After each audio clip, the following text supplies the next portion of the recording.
He chose his mistress. 7 years later, she won the game. The applause sounded like a distant thing to Amelia Preston, like a sound coming through glass. In the cavernous hall, the lights turned to white and gold. A virtual host beamed across a towering screen, and the crowd rose because that was what crowds did when technology crowned its new icons. The name on the slide, Omen, glittered in corporate typeface. People stood and clapped for a project nobody really understood, and for the man who had made it a brand.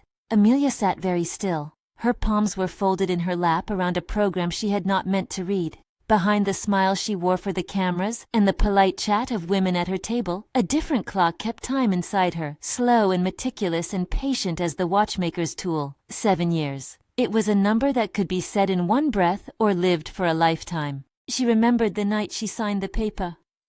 The divorce document lay folded on the kitchen counter while rain erased the city outside. Daniel had poured them both wine and walked her through a list of clauses with the calm of a man who believed legalese could tidy shame. "No assets exchanged," he said, as if that were mercy.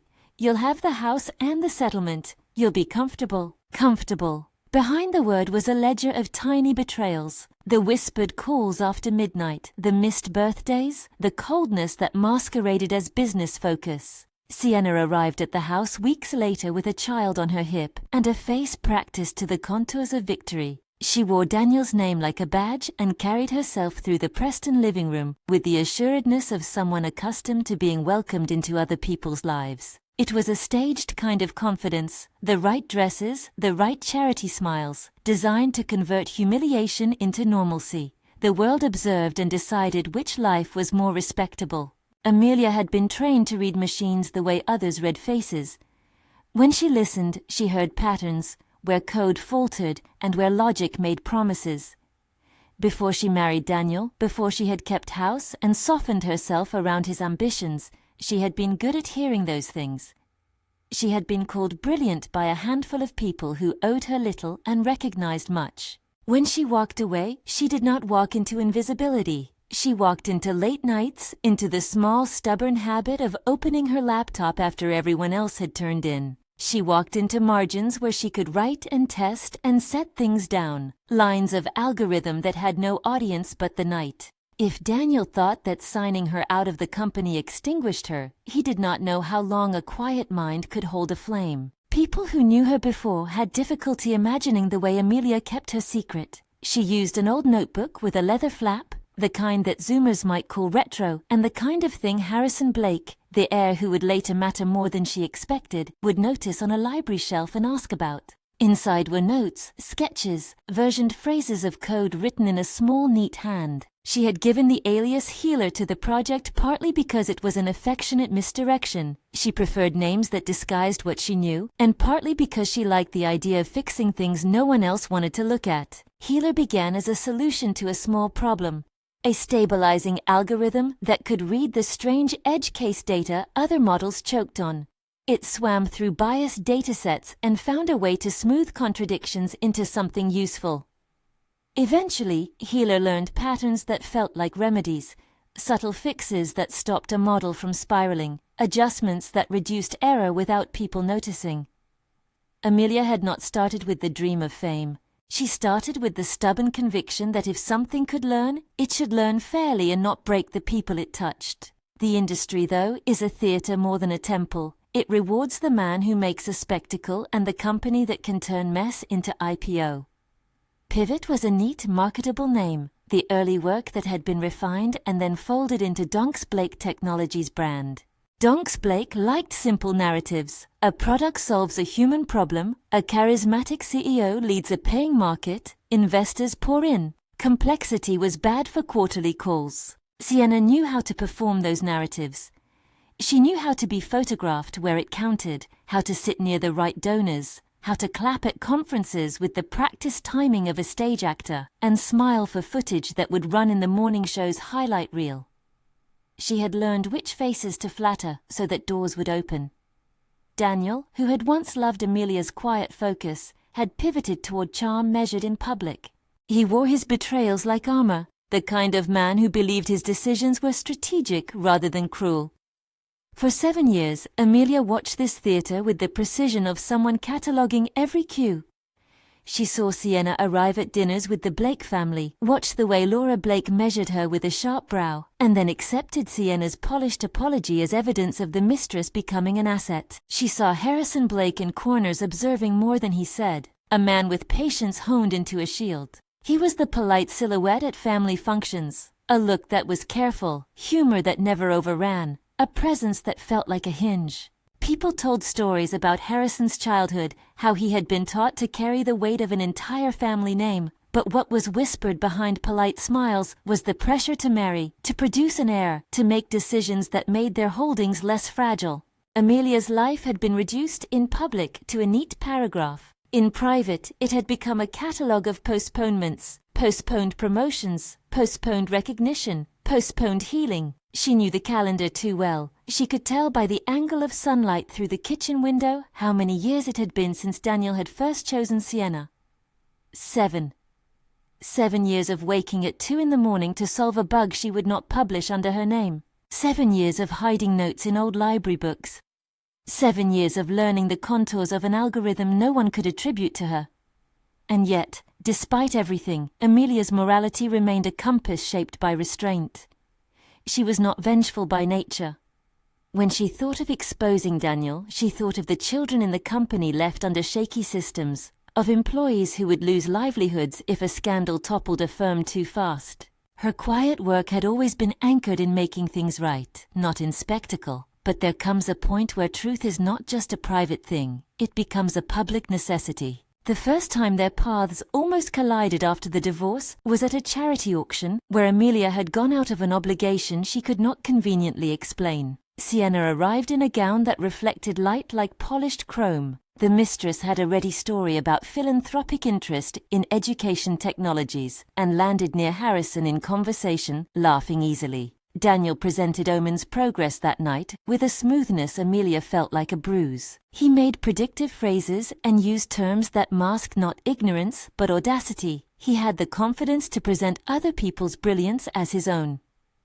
Amelia smiled from the audience, and when the camera caught her, editors later used her image as a contrast, the wronged woman in a cheap dress seated in the gallery of the proud. It was cinematic, they said in captions. It made for compelling takes. It also made the world decide where sympathy belonged. What nobody in the room suspected was that the gap between Omen and Healer was a seam Amelia could sew back together. The code that had become Omen's defining advantage was built on ideas that matched the Healer's early signature, the pattern of timestamps, the rhythmic inversion of certain edge cases, a particular comment style that read like a person who left notes for herself to understand months later. It was like a fingerprint.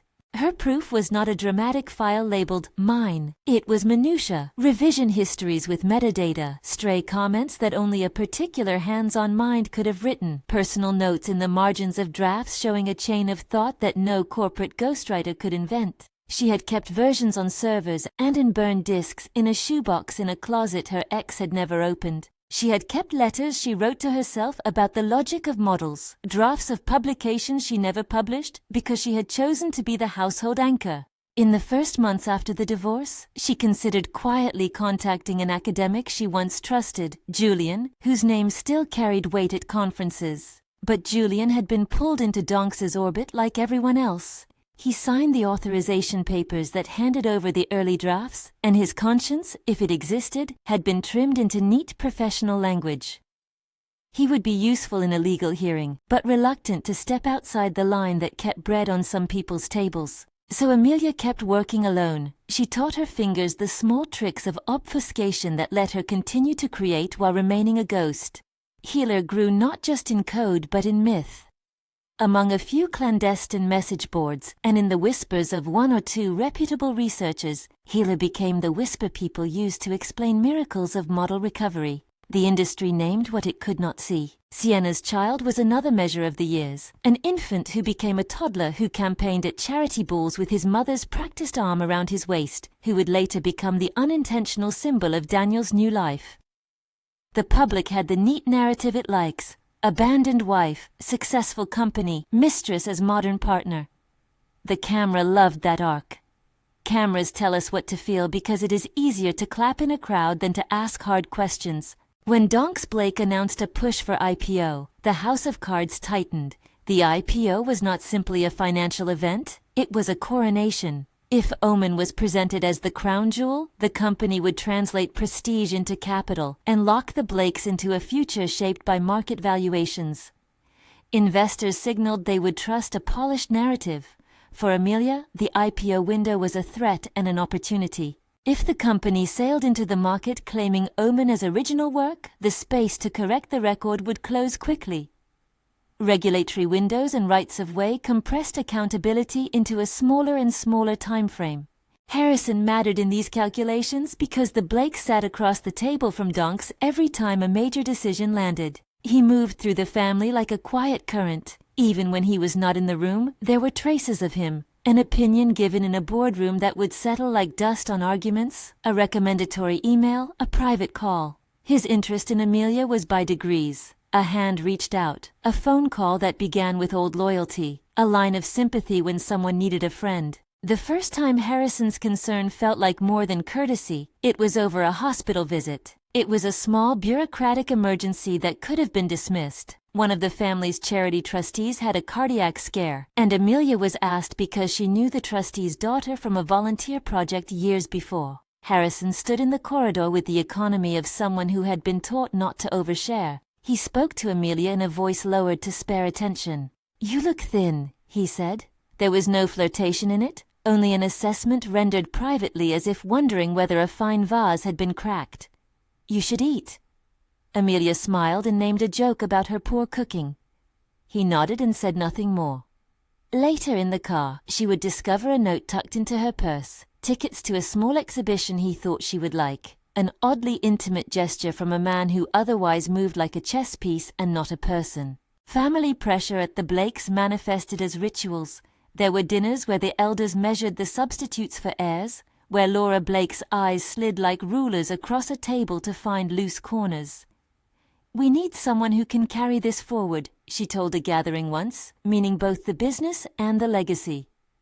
To her, a partner for Harrison was an investment in continuity. To the tabloids, an engagement was a story. To Amelia, sitting in the fringe, it felt like being outside a great spinning machine that required an optimal cog. And then, as things escalated, Sienna's presence began to look less glamorous and more like opportunism with a grooming team. She negotiated meetings like someone who'd read the script of success and practiced it to perfection. She cultivated donors in the right rooms, learned to laugh where it counted, and made friends with the people who could turn gossip into official statements. She collected favors the way a gardener collects seeds, and she planted them in the soil of ambition. Amelia observed all this without making noise, yet she was not indifferent. The humiliation of being dismissed as only a housewife burned, less as vanity and more as a refusal of truth. She watched papers where her name might once have appeared replaced by Daniel's. She read award articles that cited anonymous teams and unnamed geniuses. Somewhere in the middle of that slow work of erasure, she decided, if the world would be misled into valuing the wrong person, it would also one day have to answer for that decision. But not with rancor, with evidence. The first time she took a concrete step toward exposing the truth was unglamorous. It began with a scanned document sent from an anonymous source, a draft Julio had once shared with a colleague. The metadata had dates that contradicted Donks's timeline.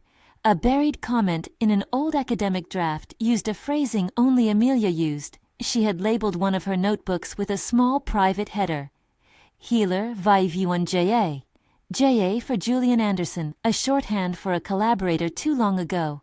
The comment matched. When she started compiling these things, she realized the power of the archive. A trail of timestamps told a story that no amount of polished speeches could rewrite. She printed things on an old printer that chattered like a machine from another life, organized pages in manila folders, numbered them. Each sheet felt heavier than the last, as if they carried not just ink, but the gravity of what would happen if they were shown. Amelia's inner circle was small by design. She told only the few she trusted. Her sister Maeve, who ran the family bookshop and who had once helped her smuggle drafts to conferences, a programmer friend who owed her a kindness and agreed to verify code patterns.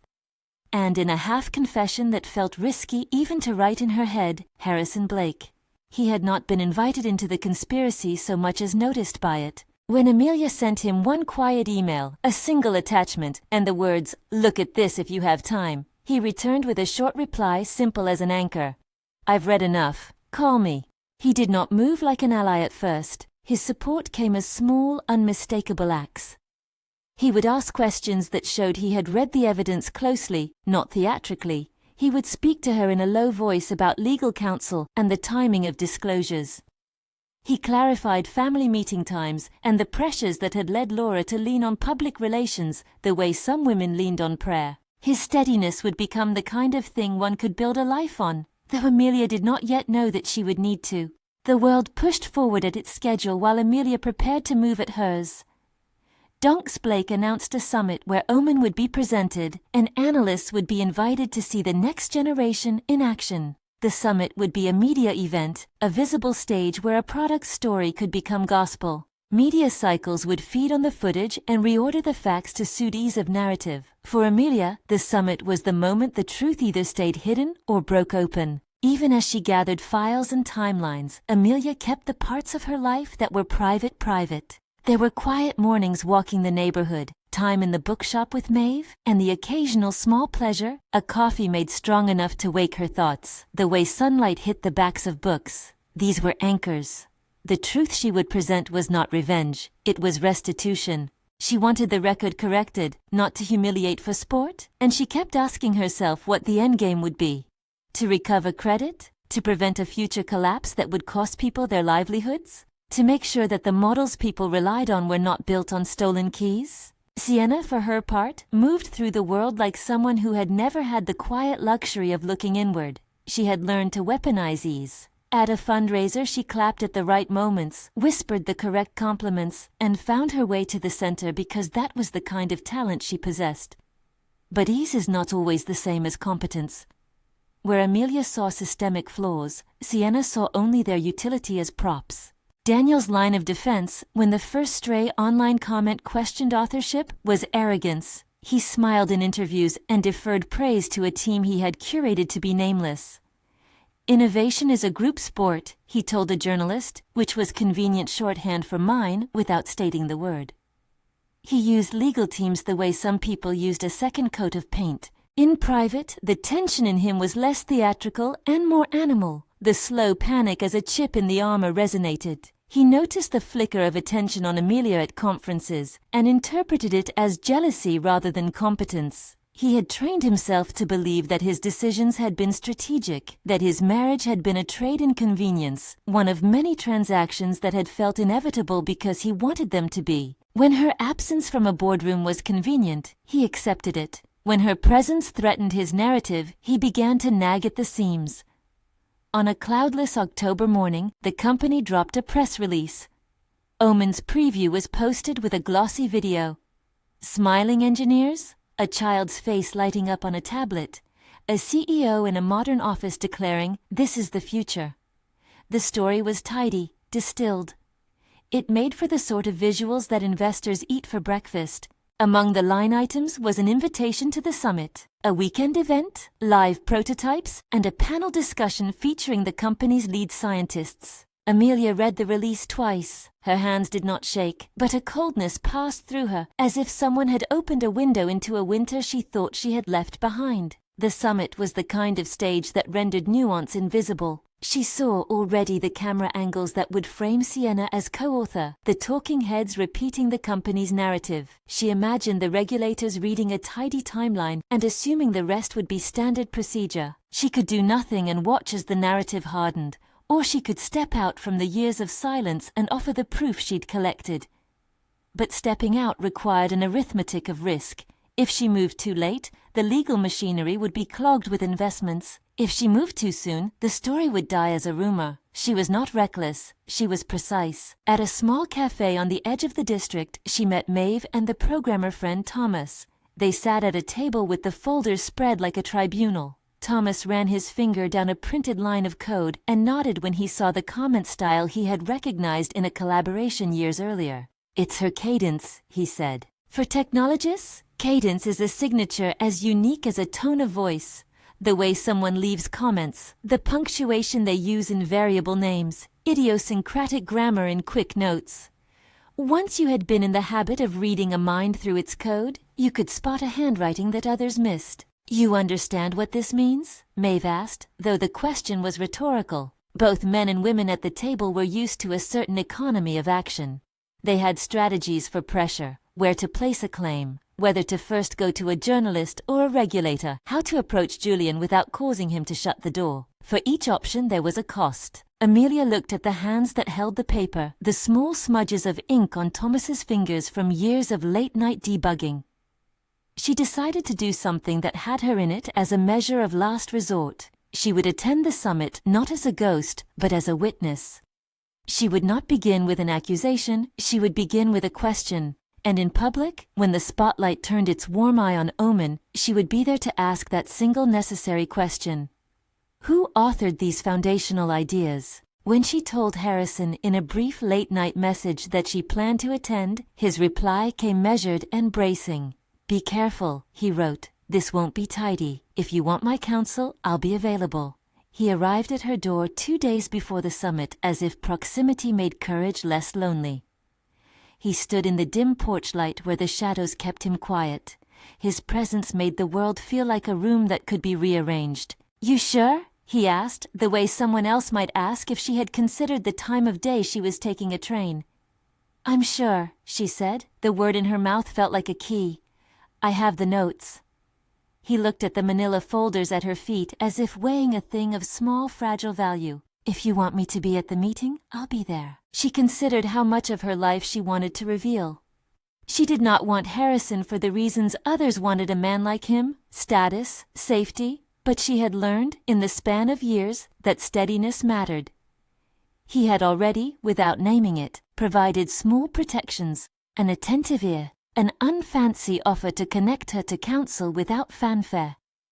"Thank you," she said, honest because she had trained herself to be economical with gratitude. The summit came wrapped in the kind of ceremonial detail that convinces people to forget skepticism. A stage bathed in cool light, sleek first-person demos, glasses of champagne, an MC who knew how to intone phrases like disruption and paradigm.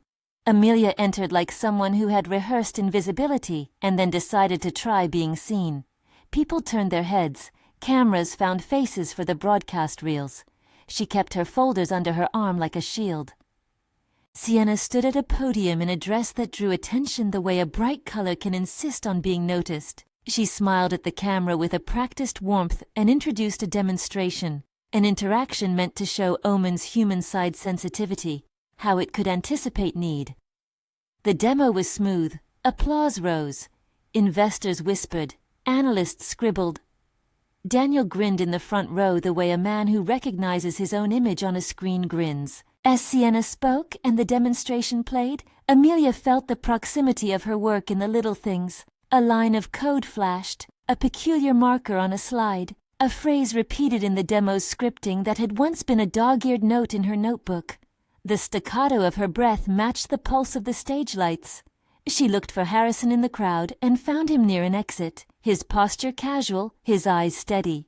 There are decisions that change the course of how people remember you. Fame often depends on who gets to speak first. In the small minutes when Sienna paused between slides to let applause wash over her, Amelia stood and stepped toward the microphone placed by the panel for questions. The reaction was immediate. Someone in the back hissed. Another journalist looked up, curious at the interruption. Security straightened. For a moment the summit held its breath because public spaces are built on the assumption of order. Amelia had folded herself into that order and then unfolded. She had rehearsed what she would say, not as a spectacle but as an inquiry. She held a folder in her hand, the edges worn from being thumbed.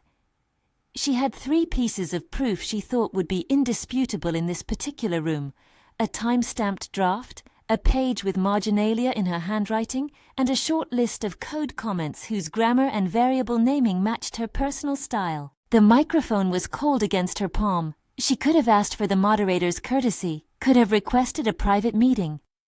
Instead, she chose something that would ensure the room could not look away. "Excuse me," she said, her voice even.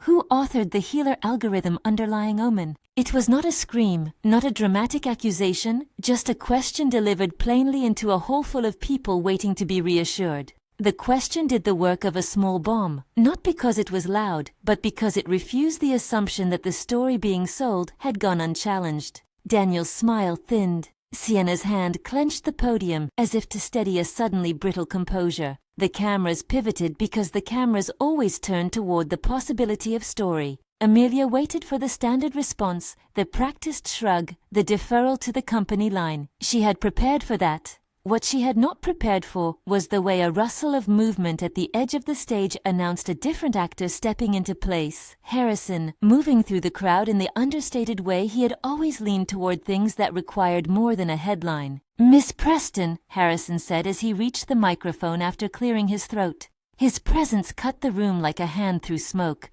"Perhaps we should discuss this somewhere private." He could have diffused the moment in 1,000 ways. Instead, he chose to keep it contained by offering the possibility of discussion while the room still waited. That act, trivial as it may seem, felt like an alliance offered without spectacle. Amelia held the folder a moment longer before lowering it. She had started a story that would not be contained by small PR fixes. Someone in the back of the room had already cued a live feed to a social stream. The murmurs began to build like weather. Outside, a line of press vans had parked as if anticipating a future that had not yet landed. Inside, somewhere in the company's command center, an exec watched the footage and began to type the first of many defensive emails. The industry thrives on speed. Once a question enters public space, forces converge at once. Legal teams preparing statements, PR checking spin, investors asking their associates what this might mean. Amelia had set a new tempo. As they left the hall, after Harrison had escorted her gently to a corridor that smelled faintly of machine coolant and perfume, she could feel the tautness of what she had begun. She had not shouted. She had not called for arrests. She had asked a question and placed evidence in a room that prized narrative comfort over complex truths. Harrison's hand on her shoulder was not possession. It was a steadying presence. "You did the right thing," he said. "Now we navigate." The way he said "we" folded her solitary years into possibility. It suggested that the story now had new actors who might change the choreography. But Amelia had learned to measure hope. She had also learned that once a question fans out into the public square, it will be answered by institutions moving at their own pace, lawyers drafting statements, regulators monitoring filings, and families rearranging themselves for what comes next. That night, after the lights had dimmed and the city exhaled, she sat at her kitchen table and opened the folders again.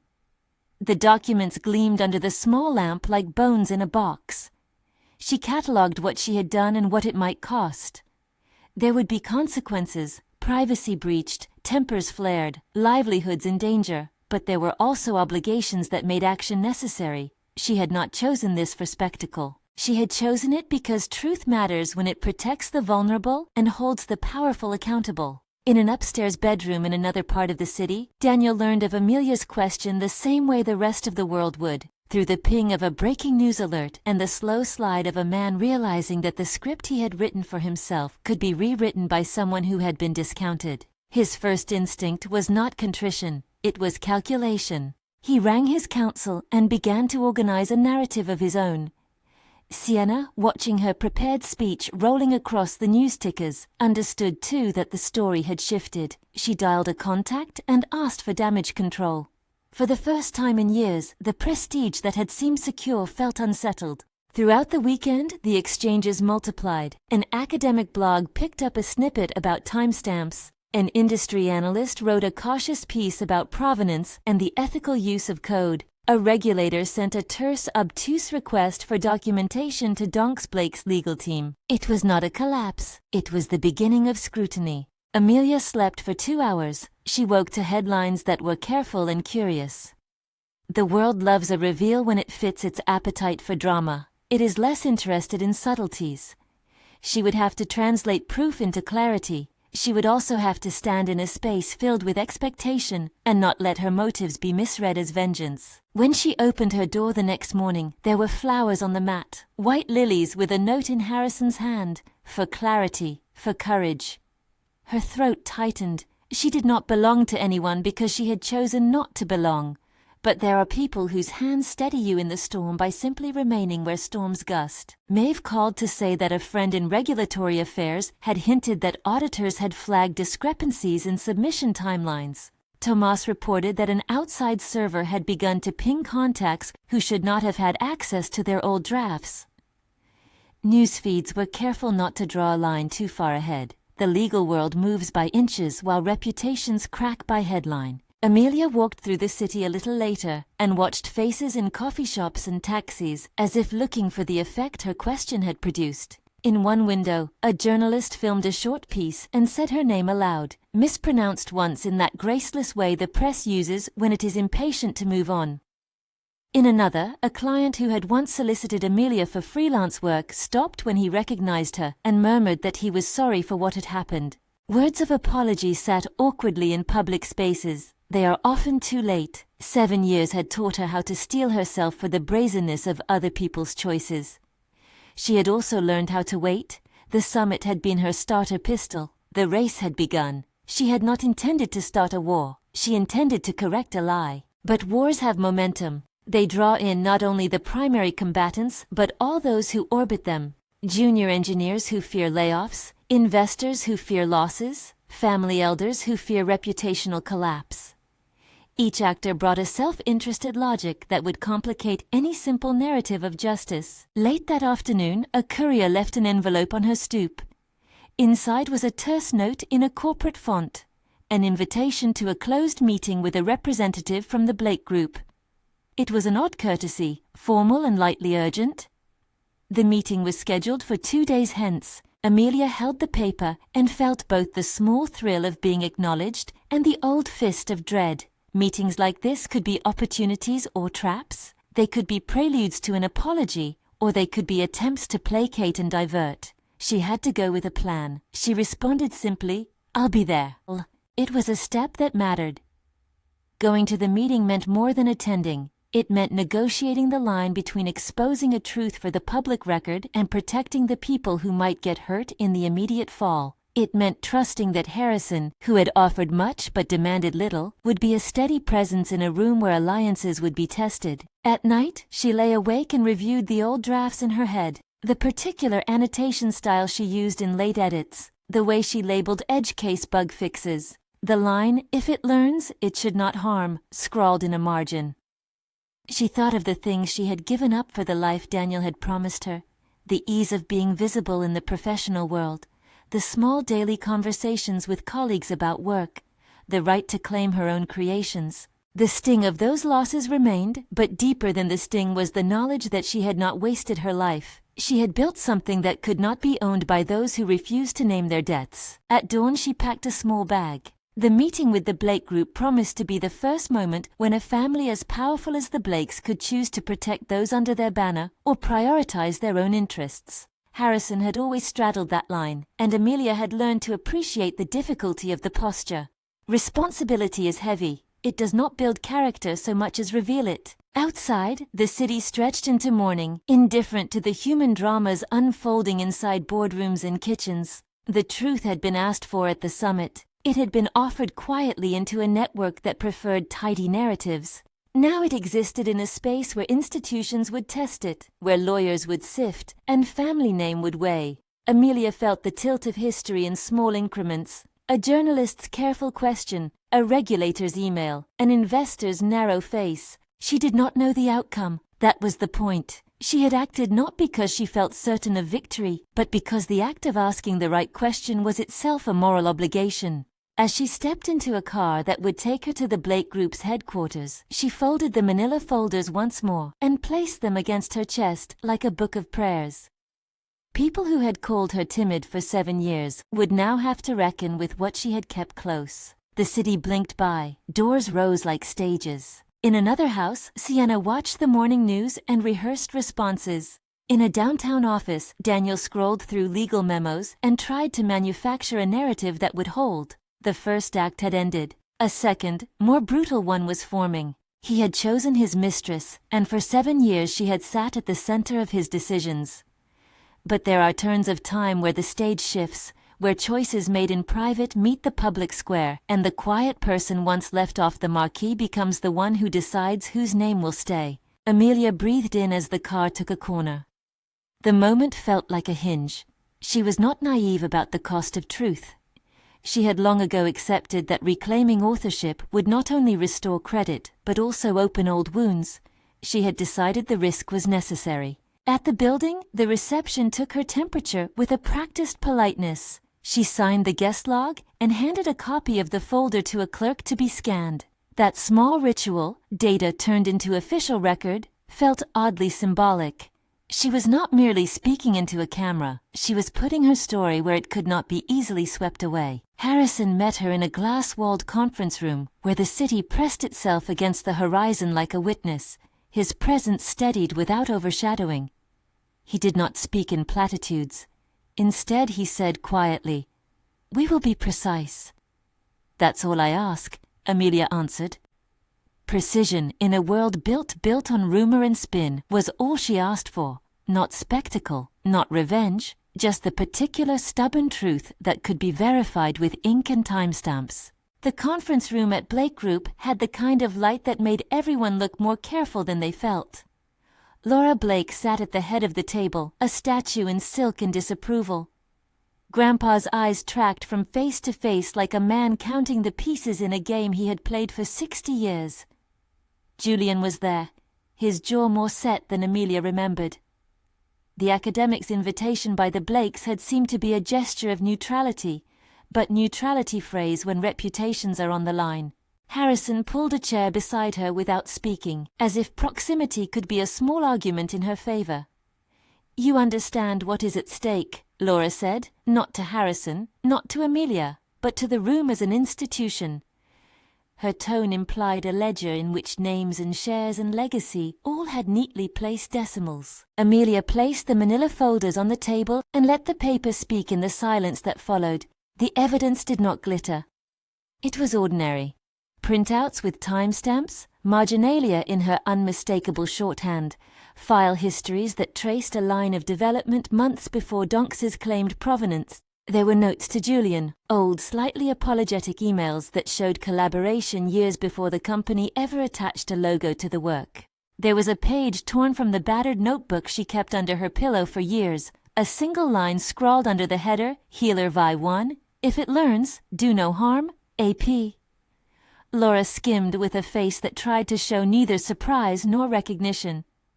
"We've seen a lot of claims," she said. "You understand the legal exposure? Donks has documented chains of custody for their IP. Harrison folded his hands, voice calm. "This isn't a he said, she said," he said. "These are timestamps and metadata. If Amelia's dated notes predate Donks's documentation, then we have to be honest about the provenance. The question is whether this company, this family, accepts the truth and takes the reasonable steps." "No one wants a scandal," a senior counsel said, all nylon and neutral phrases. "But if there's a claim, we must involve counsel and perhaps an independent auditor." Julian's fingers drummed. "There were drafts circulated. I signed an authorization once," he admitted, voice thin. "I didn't understand the chain. I thought we were submitting a collaborative draft for peer review. It appears the document was transferred in ways I didn't anticipate." Amelia listened and felt the hush inside her separate into 1,000 small threads. Her aim was not to watch the family find excuses. Her aim was to make sure that whatever came next protected the engineers and the people whose livelihoods might be swept away in a collapse. If Donks crumbled overnight because of fraud, innocent people would pay. She had spent 7 years wanting to avoid exactly that kind of collateral damage.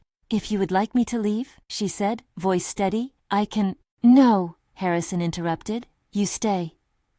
It was the smallest intervention, but in the room it read as a line in a larger play. Harrison's steadiness had a way of shifting attention, converting suspicion into the business of making choices. Laura folded her hands as if preparing to fold out a map. 2 days later, the first of the external moves began. A regulator sent a terse request for documentation to Donks's legal counsel. An auditing firm was engaged to review provenance claims. A lead analyst pulled an overnight report and flagged discrepancies. The press smelled tension the way a river smells rain. Stories began to flicker at the corners of feeds. Donks's immediate strategy was to deny what it could and to delay what it couldn't. Daniel's spokespeople issued a statement praising the company's collective efforts. Sienna appeared on lifestyle segments to speak about ethical AI in tender feel-good segments meant to humanize, to redirect the glare toward compassion. The tactic was familiar: humanize the brand, control the optics, keep investors from panicking. But the facts were not choosing to behave. For every polished quote, there was a lane of metadata that refused to be redacted.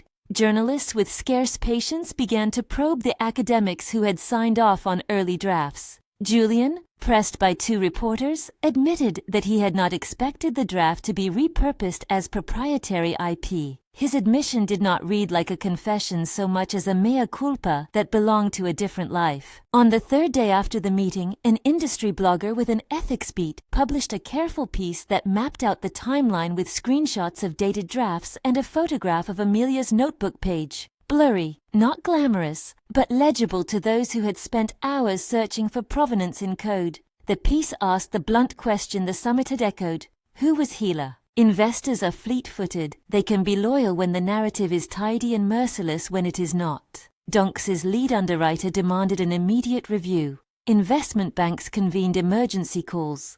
Money that had been on an inflow list began to reassign itself to safer instruments. Amelia watched the tickers with a wary relief. The market's panic felt less like vindication and more like the sound of consequences arriving. She had never wanted ruin, only recognition and the preservation of systems. But consequences have a moral weight of their own. As the firm's stock slid, as accounts were flagged for audit, Daniel's voice turned from confidence to the short, sharp panic of a man who has learned that his narrative cannot be rewritten by press releases. He called her once, early, hours when the city slept and the world was quieter. She let it ring out. When he sent an email, it was a litany of reasons why this was a misunderstanding. Later, when restraint ended, he sent one message that read like a small confession of intent. Would you meet me? I need to explain. She did not reply. Instead of meeting him, she met with people who mattered to her, not for reconciliation, but for containment. The company had people who would be harmed if the firm imploded. The young engineers, barely beyond internships, could lose more than a reference. They could lose a career path. Amelia sat with them across plastic folding tables in a rented space and explained plainly what she knew and what she intended to do. She asked them to be patient and to prepare. She did not promise smooth endings. Her honesty steadied them better than reassurances would have. Sienna watched the slow unspooling with a fury camouflage. She had built a persona that assumed legitimacy could be purchased. When donors began to call their foundations for statements, some answered that their support was contingent on clarity. A benefactor withdrew an annual contribution. A charity partner, embarrassed, did an emergency distancing. Sienna's social calendar emptied not with a crash, but with the chic silence of people who remove a picture from their mantle when the picture looks difficult. It was not justice delivered as a hammer blow. It was a series of civil transgressions unspooling into inevitable accountability. The plateau of crisis kept shifting. Regulators' letters arrived with formal language, requests for documents, notices of an inquiry. Banks, responding to risk signals, froze some corporate accounts pending clarification. Donks's IPO window closed as underwriters pulled back. The result was not immediate demise, but an environment of high pressure, red tape, and legal fences. One afternoon, as the firm scrambled to craft a response, Amelia received a call that made her stomach drop. Grandpa Blake had been admitted to hospital. The family had gathered at his bedside in a way that felt both urgent and ornamental, rushed flowers and quiet voices in corridors. She went because that was what you do when a life that had loomed over your story for decades blinked its last questions. The hospital corridor smelled of antiseptic and lemon hand lotion. Harrison met her in the waiting area with a blanket of quiet around his shoulders. he had come not as an emissary of status, but as a person who wanted to be near the margin where grief might happen. "He's stable," Harrison said, "but it's been a rough hour." Amelia sat beside him, the folders heavy in her bag. "Do you think they'll blame this on us?" she asked, "because when institutions fracture, people look for someone to blame." He studied her. "They'll look for a reason to be afraid," he said. "That's how families defend themselves. We have to be better than that." At Grandpa Blake's bedside, in the rhythm of beeps and the soft breathing of machines, Harrison told a story he had kept folded away. It was small and intimate, and changed the geometry of what she thought she knew about him. Years before, when she had walked away from Daniel, and people had said quietly that she had traded promise for a life in which she would not be taken seriously, there had been a night when Amelia had nowhere to go. She had been waiting outside an overpriced cafe after a meeting had gone wrong, wearing a sweater she had never once thought to throw away, and a late drizzle had soaked through her shoes. A menial threat had become a risk of exposure she did not need. Harrison had been in the area. He had seen her standing, and had offered nothing dramatic, no rousing speeches, no rescue in the action movie sense. He had offered a seat in his car and a place to stay the night while she sorted travel options. He had arranged a small overnight stipend through an associate and insisted she take it anonymously. "I shouldn't have done that," he said in the hospital corridor, voice low. "If you thought it was charity because it wasn't. I did it because I thought you were treated unfairly by people you trusted." She looked at him, and the memory came back with a softness she had not expected. There had been a man in a rain-slowed lane who had not asked questions and had handed a phone with a suit of patience attached. She had not known then what to call the thing he had offered, solidarity perhaps. Gratitude had been enough. "It meant a lot," she said. "Back then, I thought it was one small thing." "It was more than a small thing," he replied. "It was proof that not everyone parades in front of a camera to get what they want." The confession rippled between them. Harrison did not speak of chess pieces or legacies now. He spoke as someone who had watched her with a fidelity that was not performative. The family around Grandpa Blake shifted with the staccato of whispers. Old grudges slipped into the spaces where past lights had lived. In the sterile hush of overnight wards, the Blake's sense of self seemed both enormous and fragile. Later, while people paced and took turns looking at the monitors, Harrison put his hand over hers. It was not a dramatic gesture, but it had a firmness that asked a question without words. Could there be more than the story the world had tried to bind them into? She did not answer immediately. Her life for 7 years had been a ledger of deferred trust. But in that hospital corridor, with beeping monitors and a family balancing on the edge of old grief, she felt the possibility of a different ledger. One where steady acts counted more than public pronouncements. A week after Grandpa Blake's release and amid the widening regulatory net, Amelia made a decision. She convened a press conference, not a dramatic, angry reveal, but a measured presentation of facts. With Harrison's presence and the endorsement of an independent auditor, she laid out the provenance, dated drafts, code comments, and a chain of custody that placed the healer's early work before Donks's internal documentation. She spoke plainly about her motives: to correct the record, to protect employees, to ensure systems bearing the healer's principles remain transparent and not proprietary to an uncredited enterprise. The press responded with the appetite the media always has for a tidy narrative. The wronged woman reclaims authorship. But Amelia was careful to steer the narrative away from spectacle. Her tone was not triumphal. She emphasized safeguards, legal processes, and the need to protect employees from collateral fallout. Harrison stood behind her, not as a show of possession but as a man who had read evidence and made a public choice. The regulators reacted with the methodical pace of institutions obliged to do so. Accounts restricted pending inquiry. An emollient public statement from the central oversight body saying only that an investigation had been opened, and a request that all parties cooperate. The market responded more immediately. Investors, spooked by the uncertainty, began to withdraw conditional offers. Donks's planned IPO was postponed indefinitely. The company's stock, for the few who still held it publicly, shed value in a day measured by seconds. Daniel's world narrowed. His legal counsel began to groom a narrative of miscommunication and internal failure. But there were leaks, emails and server logs that, when examined, presented a pattern of opportunistic transfers and expedited authorizations that suggested not an accident, but a choice. Investigators from a financial crimes unit, acting on those red flags, and the regulator's initial inquiry, arrived at Donks's headquarters with formal paperwork one crisp morning. The images made their way onto screens, men and women in navy suits stepping into offices, clipboard in hand, the slow, certain motions of officers carrying out a warrant. Amelia watched the footage and felt, not jubilation, but a complicated relief. There was a moral line she did not want to cross. She had not wished for punishment as a spectator sport, but when the evidence suggested criminal conduct, questionable transfers, deliberate misrepresentation of IP ownership, investigators had to act. The system had to probe. Daniel was taken from his office in handcuffs. The cameras caught the scene. A man whose arrogance had been his currency now moving with the gait of someone learning how small he had become. He did not appear humiliated in a theatrical way. Rather, his face registered the precise shock of a man who had built a life on unexamined advantages and now had to answer to particular facts. Before that public moment, there had been a private scene that some reporters would later note with the sort of salacious hunger the press reserves for fallings.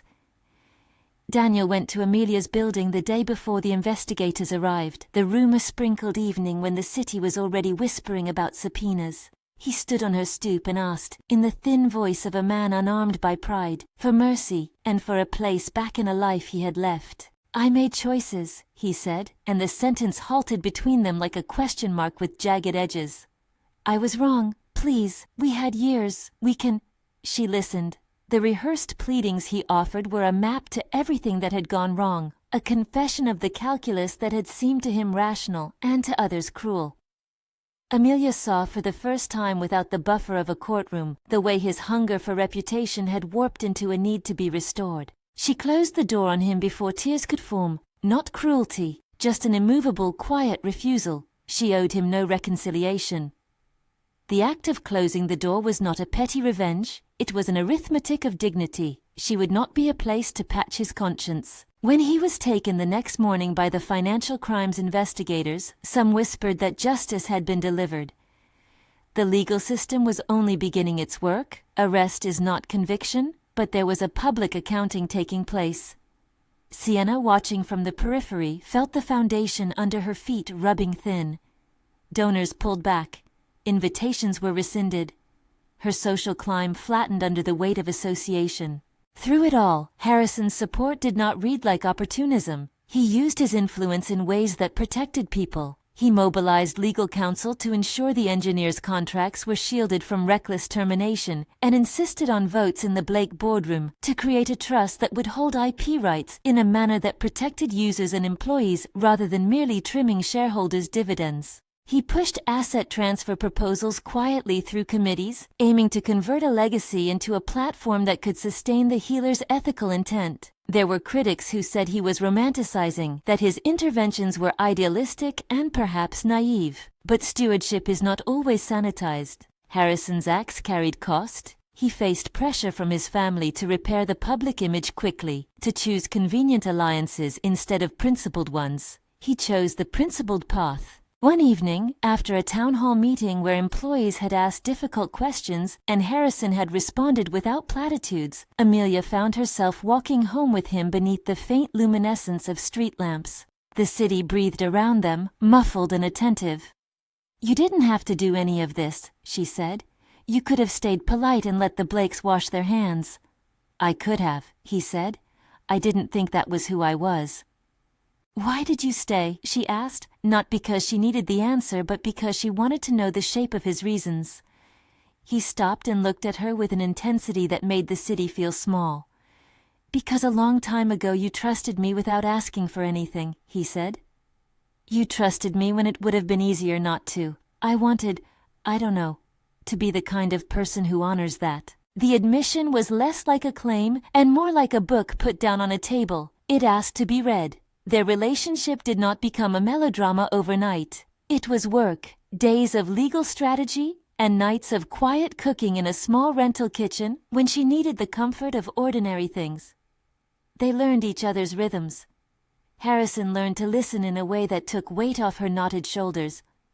Amelia learned that steadiness need not be a cage. Love, in their case, did not arrive like a locomotive, but like a practiced craft. Attention, choices, small forces accumulated. In a night threaded with small intimacies, shared stories, the exchange of a scarf, a hand holding another across a page, their closeness moved from protective friendship into tenderness that was mutual and unforced. Intimacy, when it arrived, was gentle and implied. It was not spectacle. It was a night in which they held each other, and in the morning a small joke was exchanged about who had burned the toast.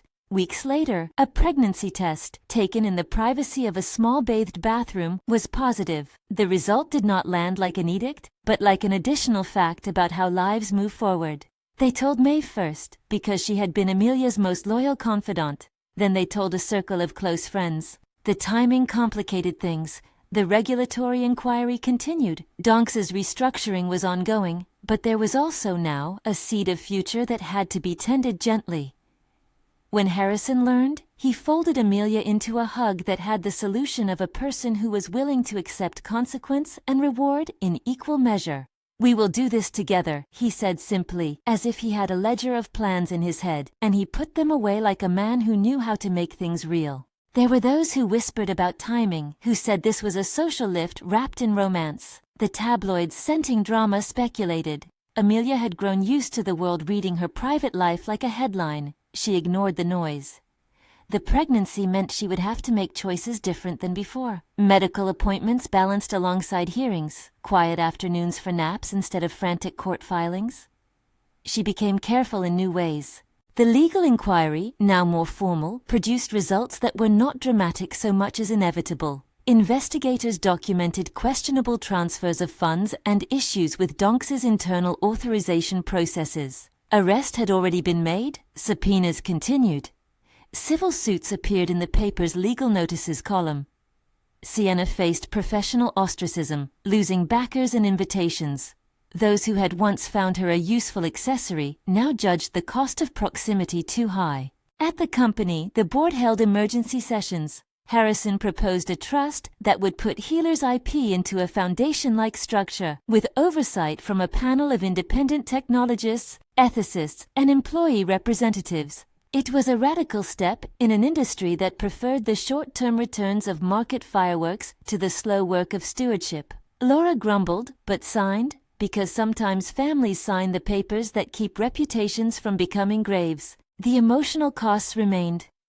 Amelia had nights where the old loneliness visited, an ache that success could not soothe. But the new story carried its own shape.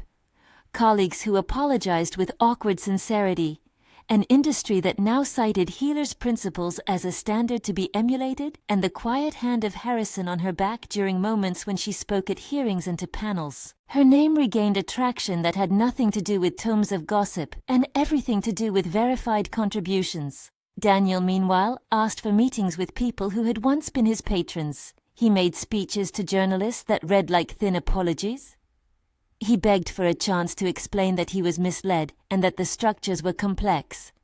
His pleas sounded smaller every time he made them. In one particularly unplausible attempt at reclamation, he sent a letter to Amelia that asked, in words that had the whine of entitlement, for a chance to discuss their history. She had it returned unopened. When Harrison proposed to her, it was not a televised spectacle. He asked in the little garden behind his family home, beneath a tree whose branches had seen too many dinner parties and too many strategic handshakes. It was evening, and the hearth sent a gentle glow through the glass. He had a small plain ring, tasteful, unshowy, and a sincerity that had been worn into him by the decisions he had made. "Will you marry me?" he asked. Amelia thought of the 7 years that had folded into the person standing before her, of the long nights in which she had coded until her eyes blurred, of the house that had been a shelter and an exile, of the man who had chosen to betray vows, and of the woman who had refused to be defined by his choices. She thought of the trust he had proposed, the protection he had insisted upon, the quiet acts when he might have stayed aloof and did not. She looked at him and said, "Yes, The wedding was both modest and reverberant. Friends and family, a small number of reporters kept at a respectful distance, the bloom of camera lenses replaced by the warmth of immediate company. Laura, who had once measured every possibility, was there. She had learned that her family's name could bear a different story if one chose to let it. Maeve stood at Amelia's side, her hands steady as if to say that the life that had been postponed was now unfolding. There were no ostentatious displays. There was a speech where Harrison spoke of steadiness, not as a thing that protects the privileged, but as a public ledger of responsibilities.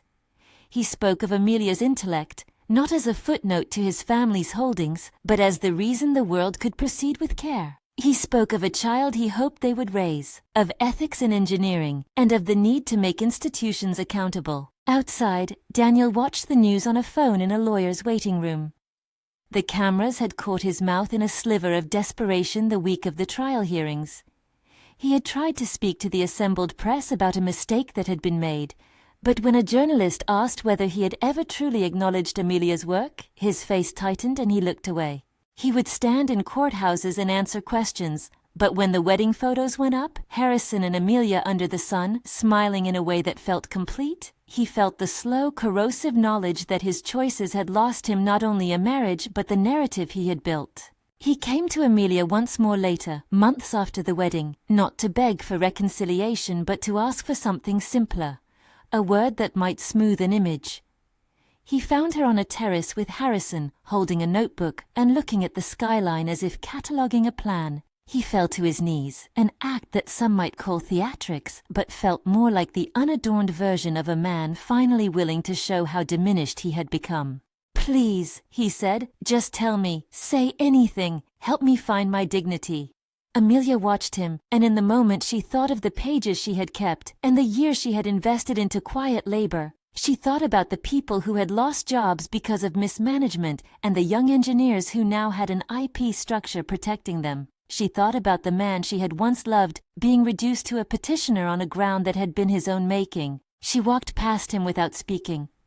There was a decisive quality to the stride she chose, not because she wished him ill, but because the calculus of her life no longer included him. He had chosen a path. It had consequences. That he now sought mercy was not something she owed him. The financial crimes investigators stamped through documents for months. Sienna lost nearly everything fragile about the life she had built on other people's brands. Invitations shrank, donors retreated, and the image that had once been so carefully curated dissolved under pressure. She withdrew from public life, not in a narrative of villainy, but in the quieter way of someone who has to face the costs of her choices. How many friendships were transactional? How much of legitimacy depends on being useful to someone with power? In time, Amelia gave a keynote at an ethics conference where she announced the newly constituted Healer Trust. It would steward the algorithm's future, ensuring research remained open to peer review and that the models deployed in the field had safeguards for fairness. Scholars applauded, reporters asked about the past, and she answered with a steady voice that gave credit where it was due and refused to gloat. "I didn't do this to humiliate," she said. "I did it because systems that affect millions of people require honest stewardship." Harrison stood to the side, clapping like a man who had invested not only capital but moral argument into the project. His presence was both defiant and tender. The audience could see that he loved her in a way that did not possess but honored. In private, he and Amelia talked about the child they expected and the ways their lives would change. She purchased a small leather-bound notebook, an old habit, and wrote notes in a neat hand about the things she wanted to pass along. The ethics of design, the small practicalities of resilience, a recipe for bread their child would learn to bake from Harrison's mother. Months later, in a small ceremony at a community center that doubled as a nursery, employees from Donks gathered to celebrate the trust's inception. Engineers who had once feared for their futures now signed on as advisors. Julian offered a statement of regret that, though imperfect, acknowledged his part in the misattribution. It was not a clean absolution, but it was history being rewritten by the exacting force of facts and the patient work of repair. The city turned seasons. Amelia learned to walk through winter with a belly rounded by the promise of a child, and summer with the knowledge that the world had not unmade her, she had remade parts of it. She continued to code in stolen hours, not because she needed glory, but because the work of thinking ethically about machines was infinite and relentless.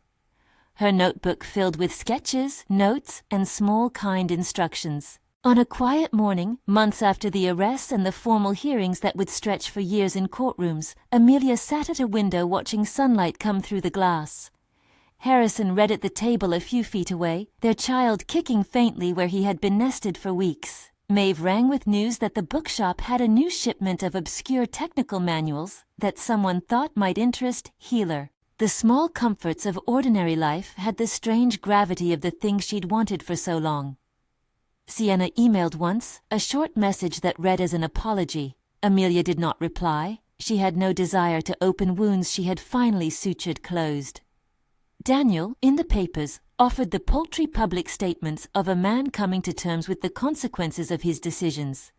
He would, in the months and years to come, negotiate legal outcomes and attempt to rehabilitate a public persona. But the picture that had once been his to frame had been reframed by the woman everyone had dismissed. The final public scene, small, not cinematic, was a press release from a philanthropic trust Harrison had set up to ensure employees affected by corporate turbulence could find retraining and support. The release quoted Amelia on the need for responsibility in technology and announced scholarships in her name. The industry press wrote think pieces. Social feeds ran images of her, no longer the wronged woman in a cheap dress at a charity auction, but an author whose work had shaped a new standard for how algorithms should be governed. People still debated motives. Critics said she had waited too long. Others praised the long game as a model of moral patience. She had done what she set out to do: correct the public record, safeguard employees, and protect users. Love had come as an accomplice, not a strategy, and resulted in a partnership that was, by design, less about titles and more about action. On a warm afternoon, Amelia walked with Harrison through the garden that would become the center of a small life. She had her notebook tucked under her arm, the same leather-bound thing she had carried for years, now filled with a different kind of ink. Plans for a nursery, lines of code she intended to publish, and a small grocery list that included blueberries and the right sort of flour for bread. He squeezed her hand. "You won," he said, in that private way that asked for no applause. She smiled, thinking of the 7 years counted by a clock that had at once been patient and cruel. "We did the right thing," she said. "We made sure things are better." Behind them, anonymous to the public now, Daniel returned once more to the stoop where he'd begged. He had crawled back in a sense, not with the entitlement that had once propelled him, but with the barren need of a man who had misread the world. Amelia did not grant him a place. He had chosen wrong. She had chosen to live differently. The city moved on. In the quiet that followed the stacked events of revelations and legal filings, Amelia kept writing. She taught a small seminar to young engineers about ethics and attribution, and she crowded their uncertain faces with the gravity of small acts. Attribution matters, she told them. It affects the people who build the world. It affects careers and the way systems behave. At the end of the semester, one of the students, an eager woman with nervous hands, handed her a copy of an essay. In it, the student had written, "You made patience into a weapon, but you used it like a scalpel, not like a blade." Amelia folded the paper and smiled. She had never wanted to hurt anyone more than necessary. She had wanted a ledger to be corrected, and systems that did not steal from the vulnerable. She had wanted a life where the work she made could be used to help, not to settle bets for those who would sell others short. On the day the trust publicly announced its first grants, Harrison and Amelia stood together and watched a live feed of small nonprofits that would receive funding to study fairness in machine learning. The sunlight cut across the monitors. Their child, soon to be born, kicked inside her like a tiny proof of ongoing possibility. Harrison reached out and stole her hand in a way that was unabashedly tender. He had once been the man who watched from the corner of family rooms and was content to let the machinery of legacy decide fates.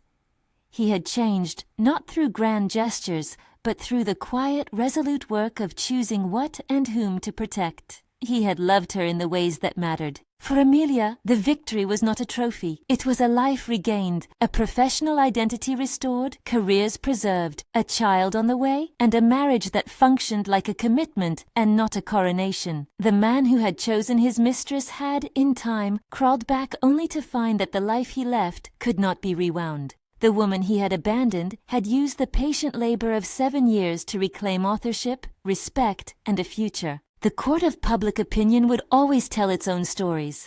But in the ledger that mattered to her, the facts were now aligned. Healer's work was credited, employees had protections, donors supported ethical research, and a trust would steward the technology's future. The man who had once been the center of a narrative that erased a woman now watched from the wings. On a late afternoon, watching the light fall across the garden where she would one day teach her child to look at the stars, Amelia wrote one short line in her notebook. No showy proclamation, just a sentence to mark the shape of a long chapter closed.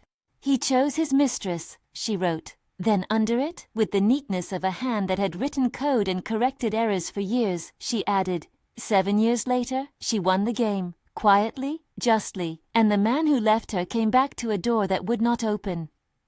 She closed the notebook, slipped it into her bag, and walked with Harrison toward the house and the future they would build together. The world would have many stories about ambition and scandal, but the one she lived had finally the right name attached. The healer was not a myth. She was a woman named Amelia, and her work and her heart would not be erased. If this story moved you, follow for more long-form dramas that show how truth, patience, and quiet courage can change lives.